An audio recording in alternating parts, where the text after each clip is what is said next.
नमस्कार दोस्तों, आप सभी का स्वागत है हमारे चैनल कर लो पढ़ाई में।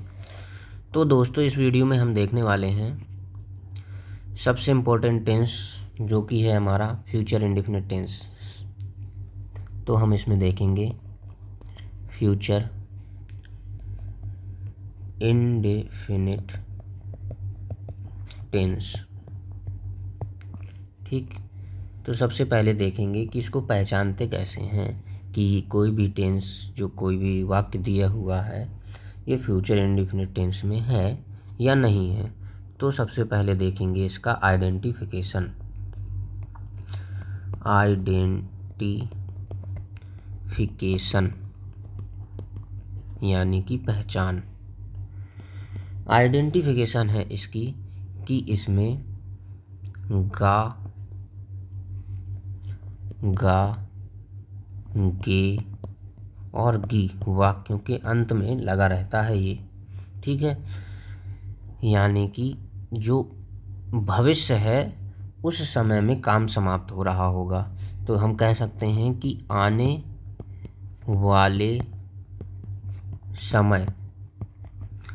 वाले समय में कार्य होगा। ठीक है, तो इस तरह के जो वाक्य होंगे उनको फ्यूचर इंडेफिनिट टेंस में बनाएंगे। चलिए स्टार्ट करते हैं इसको और इसका अफर्मेटिव देखते हैं। अफर्मेटिव सेंटेंस यानी जो साधारण तरह के वाक्य बनेंगे इसके। इसका रूल होता है कि इसमें अगर आई और वी है, अगर इसमें आई एंड वी दोनों के साथ इसमें हमेशा शैल लगेगा, और शेष जो भी कर्ता हैं, जो भी सब्जेक्ट्स हैं, सभी के साथ विल का प्रयोग होगा। ये ध्यान रखिएगा। केवल आई और वी के साथ शैल लगा सकते हैं, बाकी सभी के साथ विल का प्रयोग होगा। ये हमारी सामान्य स्थिति है। ठीक है, सामान्य स्थिति है, इसमें नॉर्मल ये लगेगा। ठीक है, वर्ब में की सामान्य स्थिति है ये। ठीक, लेकिन अगर हमको कहीं अवश्य दिया हुआ है, सेंटेंस में अवश्य नाम का शब्द है, तो उसमें फिर उसके लिए चेंज हो जाएगा। आई एंड वी इसके साथ उसमें विल का प्रयोग कर देते हैं, और अगर शेष कोई भी शब्द या सब्जेक्ट है तो उसके साथ शैल का प्रयोग करते हैं। ये होता है अगर वर्ब के साथ अवश्य लगा हुआ है। क्या लगा है? अवश्य शब्द लगा हुआ है। ठीक है, अगर हम मान लीजिए कंफ्यूज हो गए कि क्या करना है क्या नहीं करना है, तो कंफ्यूज होने की दशा में भी एक हमारे पास तरीका है। मान लीजिए हम कहें कि हम कंफ्यूज हो गए, तो कंफ्यूज होने पर क्या करेंगे आप कि आपको इसमें ये कॉमा लगाकर ये डबल एल इस तरह से लगा देना है, और इसमें इसका मतलब हो जाता है कि ये विल भी इसको समझ सकते हैं। विल में भी डबल एल आ रहा है और सेल में भी डबल एल आ रहा है, तो ये दोनों समझ सकते हैं। तो इसको इसलिए किसी भी सब्जेक्ट यानी कि कर्ता के साथ इसका इस्तेमाल कर सकते हैं। ठीक है, इसका कॉमा और ये डबल एल का, इसको एल पढ़ते हैं। ठीक है, जैसे कि एग्जाम्पल देखते हैं, एक एग्जाम्पल देखते हैं। जैसे लिखा हुआ है पहला एग्जाम्पल कि मैं कल आऊँगा। मैं कल आऊँगा ये दिया हुआ है। तो इसको बनाएंगे तो हम लिख सकते हैं, सबसे पहले सब्जेक्ट लिखेंगे तो आई के साथ क्या आता है? शैल आता है। तो आई शैल स्मॉल ही रखेंगे एस को। तो आई शैल आऊँगा मतलब कम, आई शैल कम टुमारो, टुमारो, और इसके बाद फुल स्टॉप हो गया। तो ये वाला जो सेंटेंस है ये सही है। क्यों? क्योंकि आई के साथ शैल लगाया हुआ है हमने। लेकिन अगर हम मान लो कंफ्यूज हो गए, हमको समझ में नहीं आया या समझ में नहीं आ रहा, तो हम क्या लगा सकते हैं? हम लिख सकते हैं कि आइल कम टुमारो। इसमें भी ये भी सही माना जाएगा। ज़्यादा सही ये है, लेकिन अगर नहीं आ रहा है तो ये भी लगा सकते हैं, ये भी सही है। ठीक है, एक और एग्जाम्पल देखते हैं। मान लीजिए सेकेंड एग्जाम्पल लिया हमने कि राधा, एक अवश्य वाला देख लेते हैं। राधा आज यहाँ अवश्य आएगी। राधा आज यहाँ अवश्य आएगी। ठीक, तो राधा से स्टार्ट करेंगे तो हो गया राधा। अब राधा के साथ क्या आता है? विल आना चाहिए, है कि नहीं? क्योंकि शेष सभी शब्द के साथ विल आता था, शेष के साथ विल आता था। आई और वी के साथ केवल शैल आता था, शेष सभी के साथ विल आता था। लेकिन इसमें क्या लगा है? अवश्य लगा है। अवश्य लगा है तो शेष के साथ क्या आएगा? इसमें शैल आएगा, उल्टा हो जाएगा। तो यहाँ पर क्या आएगा? राधा के साथ, राधा के साथ शैल आ जाएगा। राधा शैल कम टुमारो, टुमारो, और इसके बाद फुल स्टॉप। क्या ये सही है? बिल्कुल सही है। इसके साथ दूसरा तरीका हम ये लगा सकते हैं कि हम मान लो अगर कंफ्यूज हो गए तो राधा कॉमा लगाकर डबल एल जोड़ देंगे। राधा कम, राधा कम हेयर, कम के साथ यहाँ पे हेयर भी था, कम हेयर मीन्स यहाँ। ठीक है, कम हेयर आज था यहाँ पर, टुमारो लगा दिया। राधा शैल कम हेयर टुडे, ये हो गया। तो Radha will come here today हो जाएगा। ये भी हमारा क्या हो जाएगा? सही माना जाएगा। अगर हम कंफ्यूज हो गए तो हम अपॉस्ट्रोफी कॉमा लगाकर यहाँ पर डबल एल लगा सकते हैं, इससे दोनों का सेंस आ जाता है। इसके बाद अगला जो है टाइप वो है नेगेटिव वाला, देखते हैं। नेगेटिव, नेगेटिव में नहीं यानी कि नकारात्मक सेंस आएगा। ठीक, चलिए, तो इसका रूल होता है बनाने का कि इसमें आई और वी के साथ शैल होता है और इसमें नॉट तो लगा ही रहेगा, तो शैल नॉट हो जाएगा। शेष सभी के साथ क्या आएगा? विल नॉट आएगा। ये कब है? सामान्य दशा में। लेकिन अगर अवश्य दिया हुआ है तो अवश्य में फिर चेंज हो जाता है। आई और वी के साथ विल नॉट लग जाएगा और शेष सभी के साथ शैल नॉट लग जाएगा। ठीक है, अगर अवश्य लिखा हुआ है तो ये हो जाता है नियम। अगर कंफ्यूज हो गए तो पहले वाले तरीके को अपना लेंगे। क्या अपना लेंगे? कंफ्यूज होने पर, कंफ्यूज होने पर पहले वाले तरीके को अपना लेंगे, यानी कि अपॉस्ट्रॉफी एस लगाकर अपॉस्ट्रॉफी डबल एल लगा देंगे और नॉट लगा देंगे। एल नॉट, विल नॉट इसका मतलब भी हो सकता है और शैल नॉट भी इसका मतलब हो सकता है। ये किसी भी सब्जेक्ट यानी कि कर्ता के साथ इसको लगा सकते हैं। ठीक है, किसी भी सब्जेक्ट के साथ।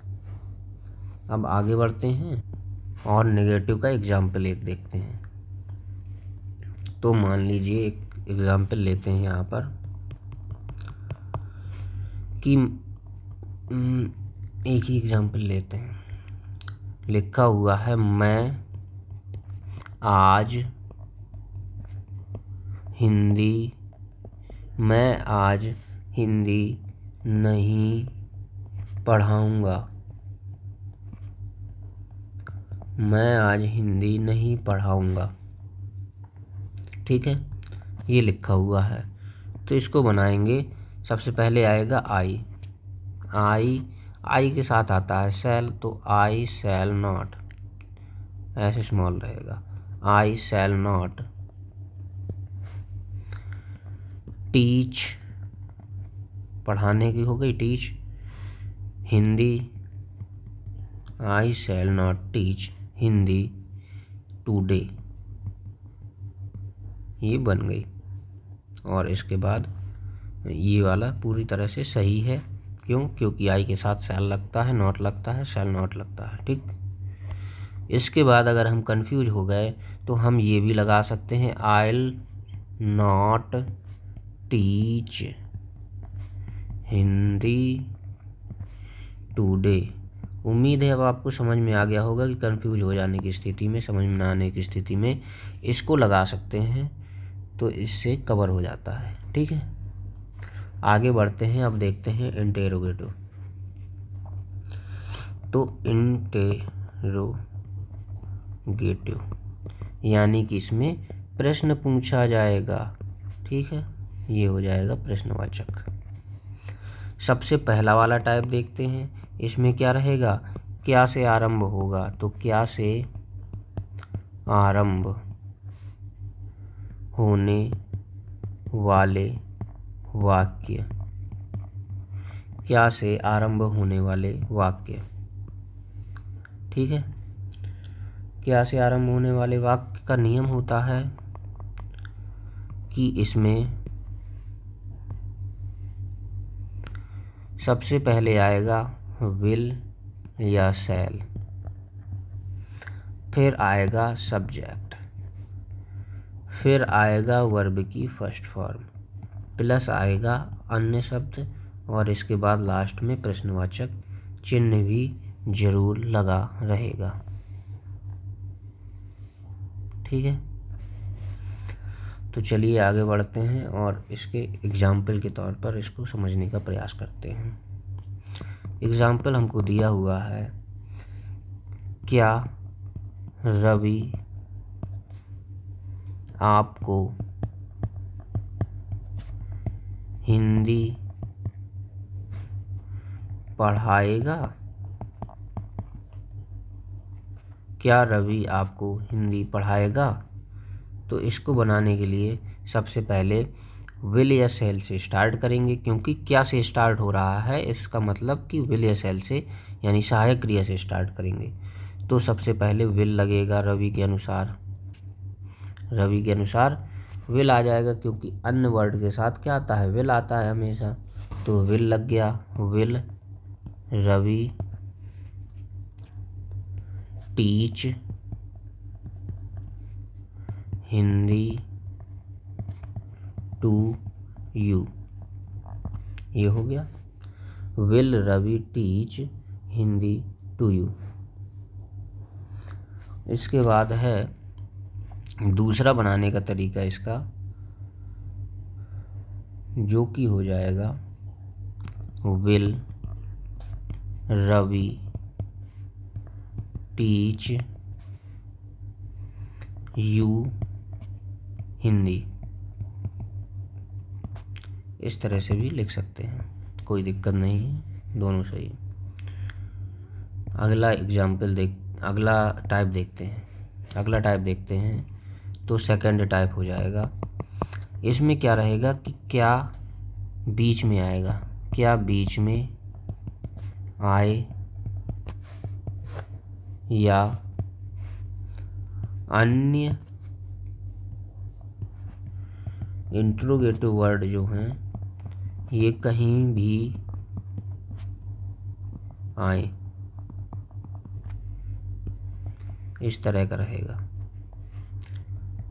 तो इसको बनाने के लिए इसका रूल है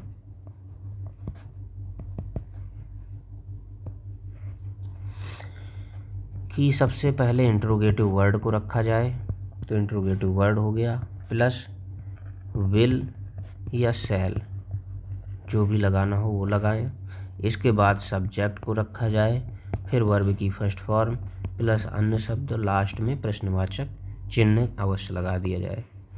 ये हमारा हो गया सेकंड टाइप का इंट्रोगेटिव वर्ड बनाने का, इंट्रोगेटिव सेंटेंस बनाने का नियम। ठीक,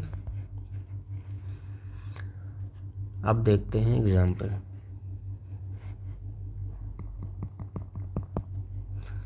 पहला एग्जाम्पल हम ले रहे हैं, लिख रहे हैं इसमें, जैसे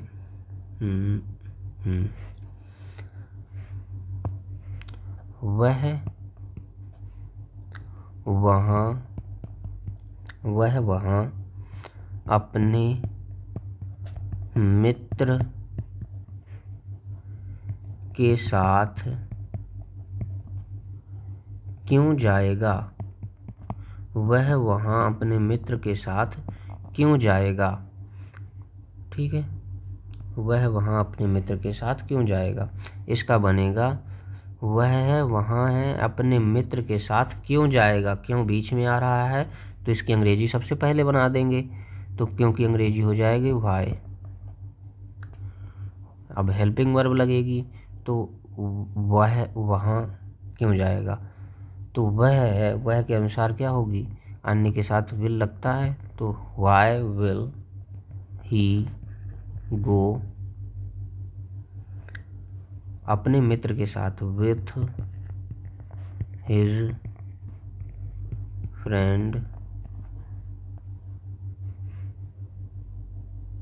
देयर,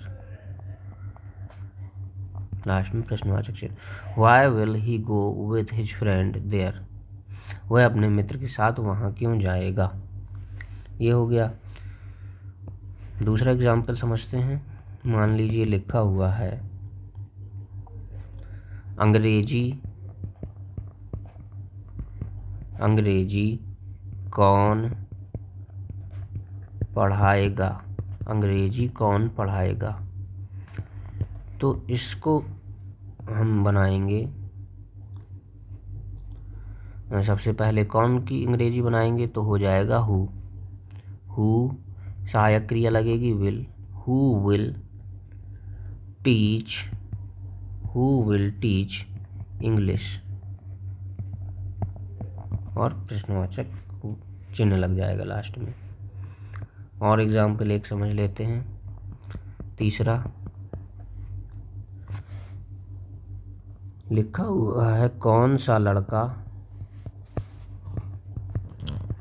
लड़का मुझे बुलाएगा। मान लीजिए इस तरह से लिखा हुआ है, कौन सा लड़का मुझे बुलाएगा। तो कौन सा लड़का, ये आ रहा है अन्य इंट्रोगेटिव वर्ड, तो इसी से स्टार्ट करेंगे इंट्रोगेटिव वर्ड से, तो हो जाएगा विच बॉय। इसके बाद विल आएगा, विच बॉय विल कॉल मी, बुलाएगा, बुलाना कॉल होता है, मी माने मुझे, तो कॉल मी प्रश्नवाचक चिन्ह लग गया। एक लास्ट और देख लेते हैं बस। तो जैसे लिखा हुआ है बच्चा कितना दूध पिएगा, बच्चा कितना दूध पिएगा, ये लिखा हुआ है, और लास्ट में प्रश्नवाचक चिन्ह भी लगा हुआ है। तो इसको बनाना है, कितना दूध पिएगा बच्चा। तो ये कितना दूध जो है ये अन्य इंट्रोगेटिव वर्ड है, बीचों बीच आ रहा है, इसको सबसे पहले रखेंगे, तो हो जाएगा हाउ मच मिल्क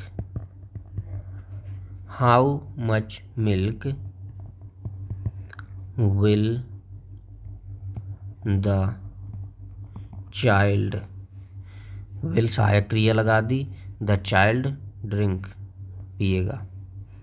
तो how much milk will the child drink,